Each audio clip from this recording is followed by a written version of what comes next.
That union, of course, is what gives birth, but it takes place within the womb of the sacred feminine, our mothers. As women, our womb is that temple from which we have a direct experience of Shakti, meaning not just women, but men and women. It's in our direct connection with what it is to be alive that we discover this connection to Shakti or the sacred feminine. But I think it's important to know that really Shakti is inseparable from Shiva and is not as gender limited as sometimes people might translate Shakti as the great goddess.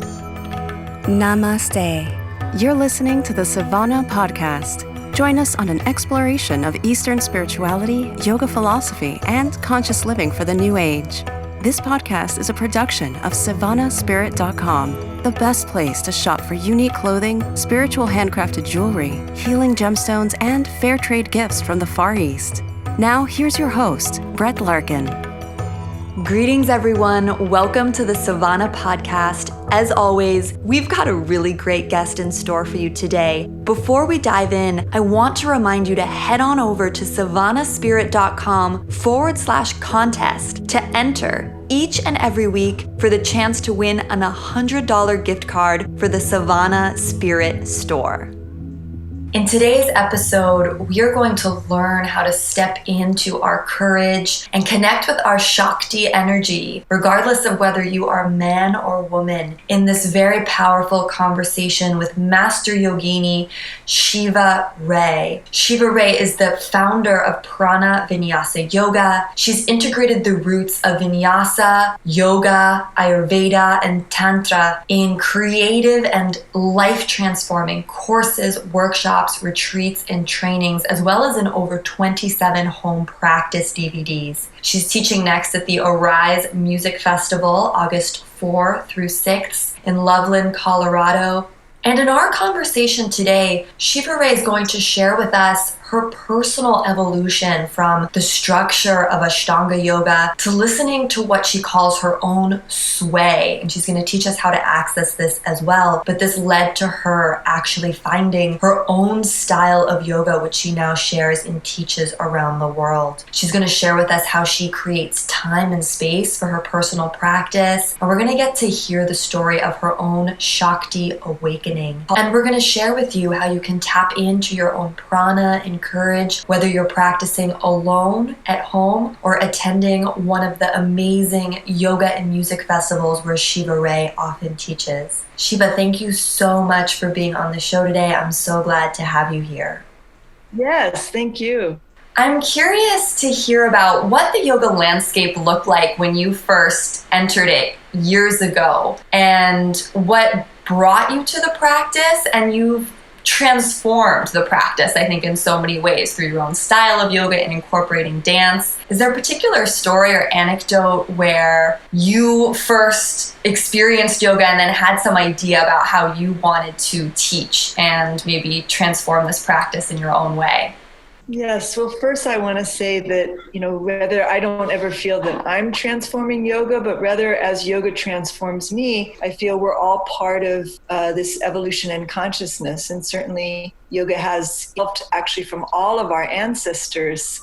Every culture in the world has their way of coming into that natural state of unified consciousness. Even I love watching animals do their own yoga, so I always say we should adopt a furry guru like a cat or a dog, and then we see that reflection of the yoga that's always inside us. And so it's funny when you ask that question, because I started yoga when I was 14 in Memphis, Tennessee. I'm a Californian by birth, but we had moved to Memphis to be with my great-grandmother. And there was only one yoga class in the entire city, and it happened just on one day of the week. And it was above a health food store. And so I would ride my bike out to this health food store and take a class by a teacher, Bob Hughes, who was from the Himalayan Institute. And so it was a very classical yoga experience of, one asana and then shavasana between, and very profound in terms of what I've always felt since I was, given the name Shiva at birth, that there's a seed, and then that seed begins to unfold and our journey unfolds. And so then when you asked me that, I thought of, again, when I first started to study Ashtanga yoga. It was after coming back from being in Kenya for a year and a half, and this new yoga studio had just opened up, and I was a freshman at UCLA, and it was called Yoga Works, and they had this class on the schedule called Ashtanga, and Mati Ezrati was teaching, and I was one of the other, students. There was just two of us in class, and then Chuck Miller came, and then gradually Patabi Joyce would come, and there would be month-long intensives with just 30 of us in the room.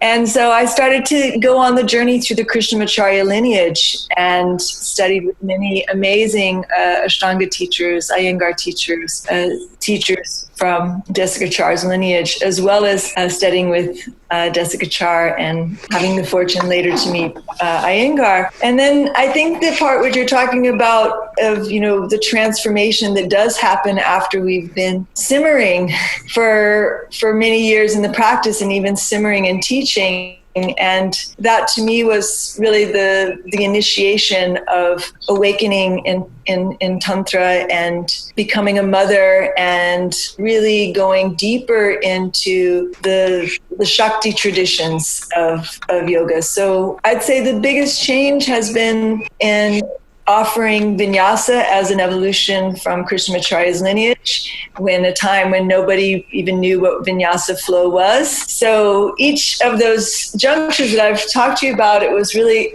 at the very beginning of this wave that we're still riding of yoga's emergence into mainstream life in America. So I eventually had to offer what the synthesis path as Prana Vinyasa, because I feel the huge revolution that we've been in for the last 100 years is a realization of our energetic bodies. And so, just even the power of our breath, or I often say we're just in renewable energy, discovering the power of the sun and moving now in a physical way that is totally initiated by our breath and prana was the transformation that started to happen to me. And so I had to let go of my Ashtanga practice, and I did a ritual in the year 2000. And now I teach from a base of over 40 namaskars that have slowly arisen through my practice and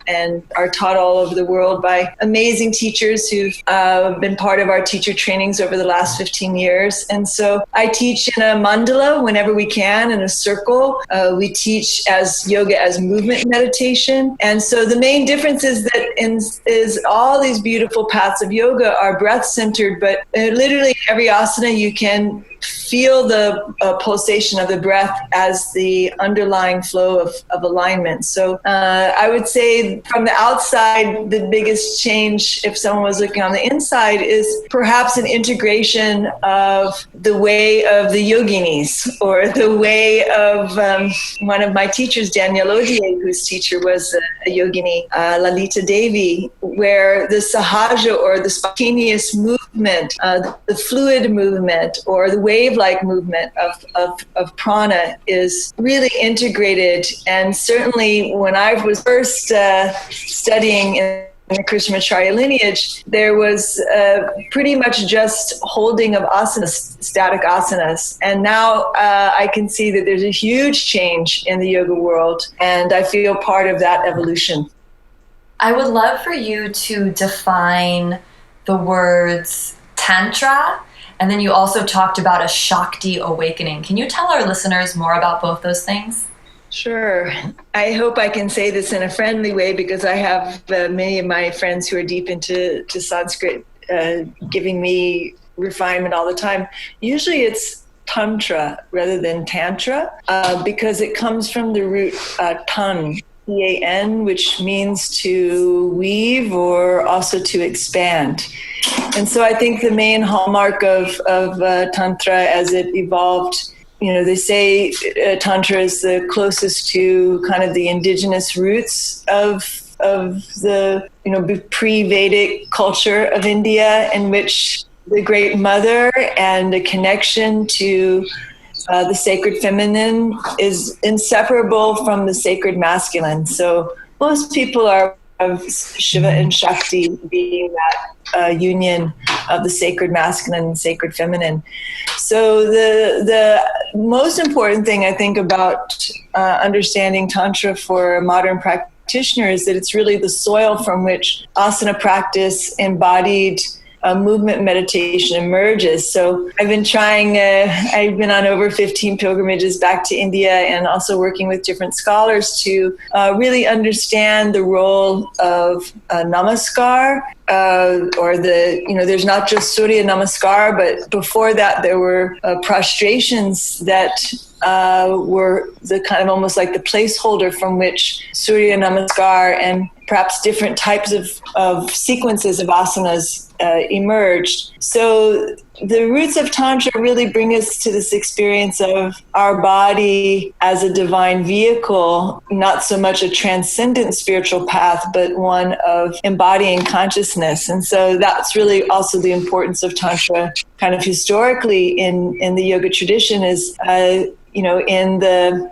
really from like the 6th century to the 14th century, Tantra practice was always for men and women and not based on any class or caste system. So it was always a practice of yoga for all, always a practice of a kind of a body positive relationship to the full spectrum of living.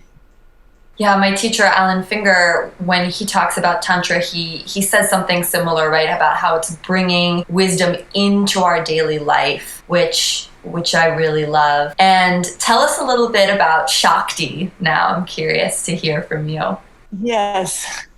Well, of course, there's many translations of Shakti. In one, there's more of a genderless translation of Shakti as almost inseparable of describing prana, and sometimes they'll be paired together as prana Shakti, as our life force, or sometimes described as Shakti as the manifestation of consciousness or the invisible spirit into form. And so I think because women give birth and bring literally kind of the invisible through that union with the sacred masculine, the seed, and the womb, or the lingam and the yoni, that union, of course, is what gives birth, but it takes place within the womb of the sacred feminine. Our mothers are, as women, our womb is that temple from which we have a direct experience of Shakti, meaning not just women, but men and women. It's in our direct connection with what it is to be alive that we discover this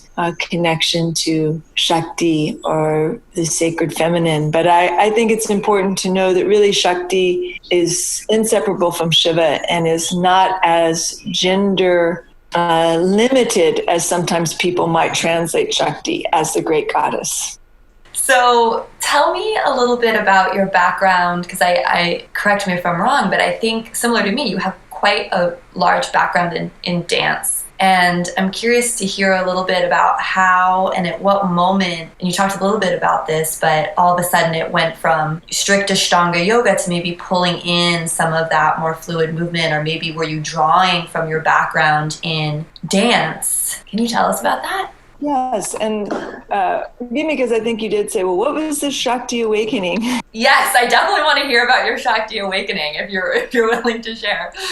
Yeah, of course, some things I feel when we have these direct mystical experiences that are really beyond our cognitive mind, there's an aspect of that is always kind of private in a way. So I'm going to describe my experience in a way that I hope others can recognize this experience of Shakti awakening within us. And, I really began studying dance from an intrinsic love of movement. But how my path moved, I didn't receive like formal Western ballet or modern dance training. I went to UCLA thinking that I was going to be studying really the anthropology of dance. And I ended up getting much deeper into world dance and studying many, many different forms about 8 different forms of West African dance, and Balinese legong and Javanese court dance, and then in India studying Odissi dance and Bharatanatyam. So these forms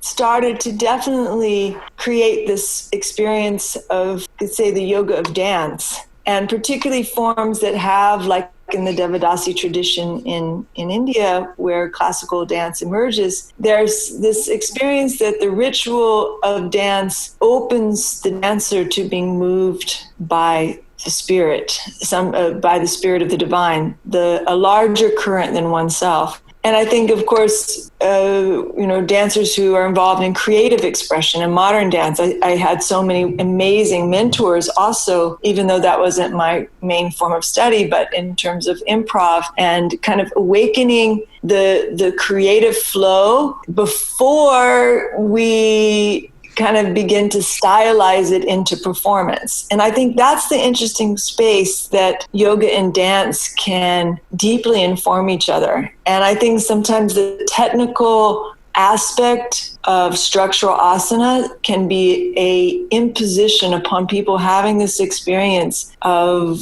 we would say the maha, informing the aham, that great tantric mantra of aham maha, the individual sacred expression, deeply moved by the greater breath of life. And when that becomes an experience that either it can be in a ritual context, or what started to happen to me is I would be in my personal Ashtanga practice and I would come down from a back bend. And I think everyone who is in asana practice in some way knows that experience. After a back bend, you're like saturated with bliss, isn't it? And I started to feel in the pause points in between these experiences with the Great Mother, particularly in just resting on my belly and in a prostration. And it started to become this slow but intimate change. And I started to feel, particularly from being pregnant, that this inner movement has a heat that when we hear of Kundalini Shakti, or the Kundalini Shakti rising as a reflection of this creative power, when that intimately starts to happen to you, and it's not exactly like it's described in the books, and yet at the same time there's an intimacy, a knowing, just like when we're resting in the arms or we're hugging our own mother or father, there's a bond, there's a knowing. And that inner current started to lead me on a different quest. And that took me into more of the sahaja, or the spontaneous flow traditions in yoga, and kind of getting off the beaten path, and then finding this amazing martial art tradition called Kalaripayattu, in which we actually practice inside an earthen temple without a floor. We practice on the raw earth, and we're completely surrounded in 4 corners by living altars, and every day there's a puja, and at the main altar is dedicated to Shiva and Shakti, but it's just these beautiful black stones with 7 steps representing the 7 chakras. And so I've been studying for the last 12 years Kalaripayat, and it's a Vira tradition. It has, in a way, some of the sweaty intensity of Ashtanga, but it's a much more intrinsic spiritual practice. We're always touching the earth. We're touching our heart. And I go back for Navaratri, which is the 9-day festival for the great goddess. And there's 3 days of puja. And so all of that starts to create this more 24/7 living connection to the flow of Shakti. And in a way, the Shakti awakening that I was describing is part of so many meditations, or so many times where I came to my practice and from difficulty, or from just, it's a normal day, or wow, what an extraordinary day. And having experiences that are beyond me begin to heal me and change the unfolding of asana. And so this orientation towards movement meditation is what has led to these 40 namaskars that are dedicated to the elements, and the bhakti namaskars that are dedicated to the different rays of the one. So it's been a huge unfolding to have this intimate experience of our life force, our creative intelligence. And my prayer is that this is awakened in all beings, because it's with us at all times. It's more, are we aware of its power? I think this is a great transition to start talking about festivals and your work at music festivals. Before we do that, I'm curious, do you think that listeners or people at home who, whether they have a dedicated Ashtanga practice or maybe they have a dance background like me, can they have this same direct experience with Shakti that you did? And do you have any tips, like maybe putting on music and just dancing and allowing yourself to be moved? Or I really connected with you when you just mentioned lying on the floor. Do you have any tips for people at home who want to tap into this energy? Mm-hmm. Yes, and one thing is I really want to say that I'm very grateful for my Ashtanga lineage and all of my teachers in Krishnamacharya. And I call it like, we don't know our destiny as we're growing as a fruit on the tree. And sometimes it is our destiny to change. And so the biggest change for me and what I'm really passionate about is the power of pranam or prostrations as a kind of ritual groove that almost, everybody can do it. And I can even share a link with you. It's something that on the summer solstice and in the fall equinox, we try and encourage all around the world. And it's like when you have a simple home practice that you can also begin your practice with, that isn't about trying to get anywhere, but kind of being as authentic and connected as possible to really the naked ground of breath and awareness that is animating us. It's like this ground of being. So anyone, if our listeners, I'll share a link with you. So if they want to see this as a practice, they're welcome to join us. But just coming either down onto the earth, or it can be also on all fours, like a pre-cat's breath, or even just as you're sitting now, start to feel a slight wave in the base of your pelvis. If you're sitting, it feel like you're on a horse or you're on a surfboard. It'll be a kind of rocking forward and back. If you're on your belly on the earth, it might feel more like a side to side sway. And as soon as you begin a few rounds of that, you start to feel the natural oscillation of our life force, the natural, almost like cellular respiration. You could say the dance of our own rhythmic body. And that sway, that pulse begins to have an intelligence that, whether it's for a few breaths or 5 minutes or an entire practice, will unfold moment by moment. And that's what I think becomes so extraordinary, that the subtlest sway can have a profound healing after we've experienced all these intense asanas. Isn't it amazing that sometimes it's the simplest movement, this intimacy of the breath rising inside us, that can create a profound healing? So it's really about opening to our life force and our breath as this fluid flow, a wave that is always present, and then just moving the pelvis either forward or back or slightly side when you're in asanas. We have a whole system that unfolds this prana flow pulsation, and it's a kind of a way of teaching alignment. But in terms of just organic movement, beginning on your own, I think it's the most intelligent way to begin a practice. Is like, let your being be an open canvas and see how this experience of Prana Shakti can, almost like it shines a light. It's like a current that travels through your body, and it reveals the places not only of tightness and tension, but the places that have become kind of dull or disembodied or disconnected. I love what you're describing. I'm going to try it after my next practice to just sort of tap into, I love how you call it like this, that just sway, that pulsation. I was really connected when you were talking about that, and it sounds very intimate and something like I can definitely, and the listeners can definitely experience at home, on their own, in their personal practice. Tell us now about the flip side of that. What is this experience change? What is it like when all of a sudden you are at a festival surrounded by hundreds, maybe thousands of other people? What's that experience like? Well, I do think it's a progression that starts from just the vulnerability of just beginning to teach. And, it was a threshold for me when I first started teaching, just to, stand up in front of people and be willing to lead the practice. And I think now, after that kind of has just gradually expanded from larger and larger classes to being able to be, large scale movement meditation.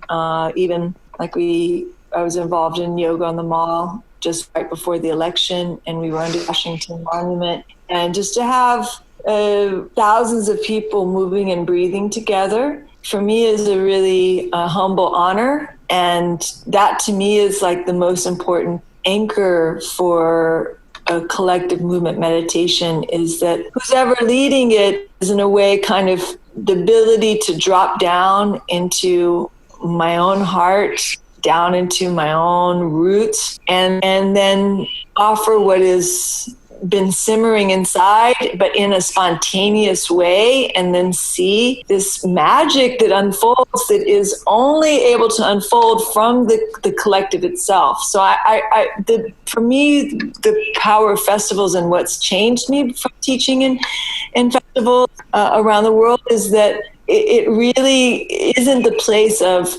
instructional detail. It's the place for us to remember a movement pattern that can actually, even though we're coming from all different walks of life and from every background, we can be unified in our flow and breath and movement together. And then, of course, working with amazing musicians or DJs, the whole integration of music and yoga. Many people say they have some of their greatest epiphanies or experiences of flow states in these festival classes, because we realize, as it is in everyday life, we are a living interconnected organism, and it's so wonderful when we can feel the power of that in a way that's open and free.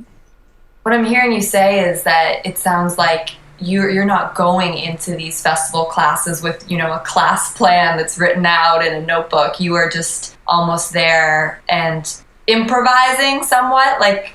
No. Because I teach from a base of like 40 different namaskars. It's like kind of like, think of like a DJ when they go to a festival. They definitely have their playlists, but they have all these different options according to how the energy moves. Do you know what I mean? And so I think that's what teachers who've been teaching for a while bring to large scale movement festivals, is we have the experience to be able to draw from these different pathways in the moment and be live. Do you know what I mean? So it's not exactly just like, whatever goes. It's like taking some intentionality and then now letting it totally be activated by what's going to happen live. So actually there's a lot of pathways, but hopefully you don't feel it as that way. You know what I mean? Like a chef has to gather all the ingredients, the good ingredients. Yeah, it's like this balance between structure and freedom that yoga is so teaching us, and it sounds like that's true as you're teaching as well. For folks who are new teachers, because I know we do have listeners who are either going very deep in their personal practice or they're just starting to teach, can you tell us about finding that courage to really establish your own style of yoga, to really listen to this voice that was encouraging you to explore beyond the Ashtanga tradition? How did you get that confidence to pursue that and share it? Well, one of the things that we really cultivate in Prana Flow in Prana Vinyasa is, I like to call it like a confident humility or a humble confidence, because what I've experienced is that the cells of our body have a wisdom. And when you speak to the cells of the body, they respond. In other words, I never had the feeling like I'm going to go and I'm going to create a new style of yoga. And I still don't feel that way. I do feel, though, that each person is part of the evolution. And I started to feel uncomfortable in my body with a couple of things. One, the feeling of standing on the stage and everybody looking at me as if I'm going to do this yoga for them. Because there's no flow state that can be created. I can't possibly make this happen for them. So it's like the first thing we do is enter a movement meditation with the kind of basic pulsations of the elements. And immediately within 5 breaths, we start to feel that our breath is guiding us all, or the teacher that is guiding us all is right here within the flow of our movement. So that's one of the things that I try and really help teachers in our teacher training is, feel yourself as a vessel before you begin. Because if we're focusing on ourselves or our personal brand, it's like walking through an ego minefield. And the personal self-talk and self-criticism is already enough, So I think, so beautiful, Patanjali's offering of Ishvara Pranidhana Va. Like before we begin anything, to just feel ourselves as a vessel. It's a very universal kind of spiritual teaching, and then find the sensation of the ground of our heart. And then from that moment, translate yoga to who is there with you in the room. I've taught in so many different backgrounds and contexts. It's like we don't have to use a language that invokes the kind of the spirituality, or I've been using a lot of the actual Sanskrit words as we've been speaking together, but to feel like we're actually speaking to the cells of our students, to the life force within them, and serving them rather than teaching them. And that to me creates this feeling of every class is like this opportunity to be taught by the life force itself, rather than having such a strong identity. I'm the teacher. I'm going to, particularly with new teachers, I think people have a pressure feeling that they need to really show that they know, so much about structural alignment or anatomy. But the thing is your students, their cells have their own needs. The cells need to replenish themselves. They need to cleanse themselves. They need to come into equilibrium. And it's not a time to impress our students, rather, particularly in a flow-based practice, to be able to be grounded in our own flow, be grounded in our body. And if we feel insecurities and things arising, can we be compassionate to ourselves? Can we be humble? Can we, at the beginning of our practice, always feel a connection to your teachers or to your altar? And you can be in the middle of a corporate yoga class in the middle of an urban center. You could be teaching in juvenile hall. It's the same technique. Become a vessel, become grounded in our heart, be humble, serve our students. And even when you need to be ballsy, there's a way when people feel when you're in your ego or when I mean ballsy is like, sometimes it's a very Vira energy, warrior energy that you may be called upon. I love teaching solar practices, but I also have been around, in Kalaripayat, warriors who are very integrated in their heart and very humble. So that's my humble suggestion. I love everything you said. And I know as a teacher, you give so much, you travel so much, and we're coming up on the end of our time with you. But before we let you go, I wanted to ask you, as you teach and travel and are so busy, how do you manage to protect and take care of your time? Because I know you are also a mother. What do you have a morning routine that looks a particular way? Or I'm sure our listeners would just love to hear about your personal practice and how you're protecting that time. I think it's one of the great challenges for everybody in this day and age, mainly because we've really moved into a 24/7, 7-day-a-week, possibility where, I have friends all over the world, partners all over the world. So sometimes I need to be flexible and at the same time also have when I say, have boundaries that are like you're guarding a wilderness. And it's really important to do. And I think the most transforming thing that my partner and I, we really try and live is when at whatever the most sacred times of the day or the week for you, as much as possible, treat those times like your retreat time. And if all possible, of course, everyone knows unplugging. So for us, Monday is was Monday, and it's, of course, in India, it's a day for Shiva. So I think the Monday blues is that often people don't want to go back. They feel this like, wait, Monday, what a wonderful day to be like the moon and to listen and do more of the creative aspects of one's life rhythm. And in terms of practice, I personally love the sunset time. And when I'm really grounded in my rhythm, I like to be up early and be in meditation and mantra with the sunrise and be more in physical movement with the sunset. That's just my natural rhythm. So I try and keep those potent times of the day as, like a wilderness. Try not to fill those sacred times the best we can. And I think the most important thing is to have a flexible practice that you can still maintain on a daily basis. So for instance, in our system, we have these namaskars. And so you can practice a namaskar and it's a 20-minute practice and you can go into meditation, or you can even go into some deeper asanas. Very easy to have a shorter and a longer practice that's connected to the continuity of one's evolution.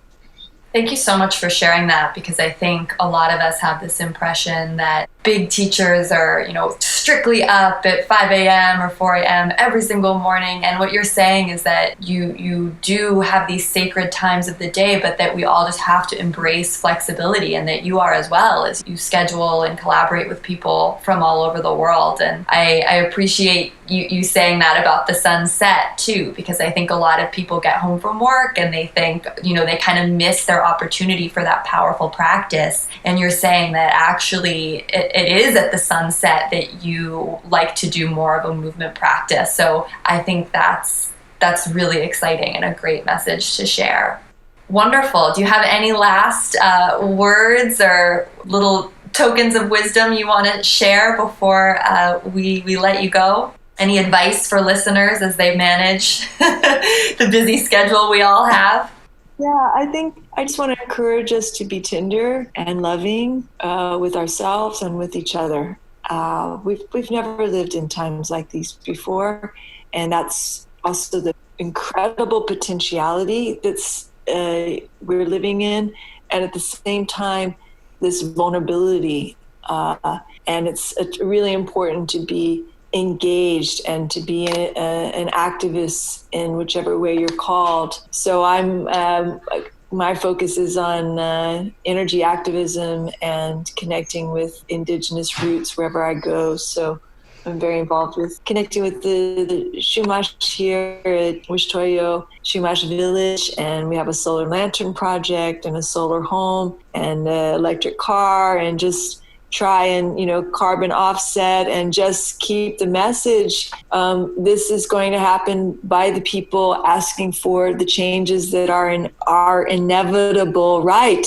That while we are alive, we will see the end of fossil fuels. It's outdated. We have all the power we need in renewable energy. So I keep reminding myself like that, like, wow. And I'm not just saying that as a pipe dream. It's happening in countries all over the world, went from energy dependence to energy independence. And I think that's really kind of the paradigm for each one of us is we have a chance to access the power of our healing life force. And we've just begun. So let's celebrate the potential that is now. Let's come together in festivals. Let's rise in activism locally and globally. And let's not let fear create the anxiety, which really is an inhibition to the kind of daily life connection that will really bring change in the world.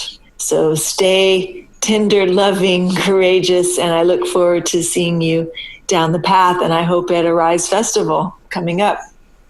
Thank you so much. So listeners, you can connect with Shiva at shivaray.com, and you can go see her along with 200 other live music performers at the Arise Music Festival coming up in August in Colorado. Thank you so much. I really, really honor the time you spent with us today. I know you are so busy, so thank you, and we'll chat with you again hopefully soon.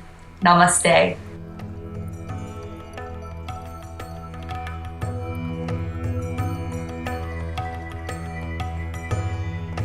Hi everyone, Brett here with an announcement. We are starting a weekly contest giveaway over at Savannah Spirit. If you'd like to enter the contest to win one of our weekly prizes, go to savannahspirit.com/contest. If you enjoyed listening to the podcast today, would really appreciate it if you went over to iTunes and left us a review. Leave us some comments. We love your feedback, and share this podcast with anyone who you think might also enjoy it. I also wanted to invite you to go check out Savannah East, which is the name of our blog, and also the name of our Facebook group, where you can ask questions, see who's coming on the show, and share your ideas. We will post the most recent episodes there, as well as interesting articles relating to our guests and topics on the shows. Again, thank you so much for listening, and from my heart to yours, namaste. You've been listening to the Savannah Podcast. To find out more about Savannah, go to savannahspirit.com or follow Savannah on Facebook at facebook.com/Savannah Spirit. For daily inspiration, check out our blog at savannaheast.com. Be sure to join us next week for a new episode, and thank you for listening to the Savannah Podcast.